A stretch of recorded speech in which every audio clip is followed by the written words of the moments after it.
আসসালামু আলাইকুম, আশা করি সবাই ভালো আছেন। আপনাদের দোয়ায় আলহামদুলিল্লাহ আমিও ভালো আছি। আমাদের কাছে আপনারা আকর্ষণীয় সব ড্রেস পেয়ে যাবেন, যেমন 3 piece gown, 1 piece gown, 3 piece readymade gown.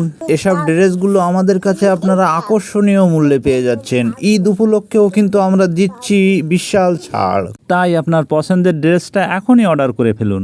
Order করার জন্য আমাদের স্ক্রিনে থাকা নাম্বারে এখনই যোগাযোগ করতে পারেন। তাই এর থেকে আপনাদের যে ড্রেসটা পছন্দ হবে স্ক্রিনশট নিয়ে আমাদের হোয়াটসঅ্যাপ ও ইমোতে পাঠিয়ে দিন।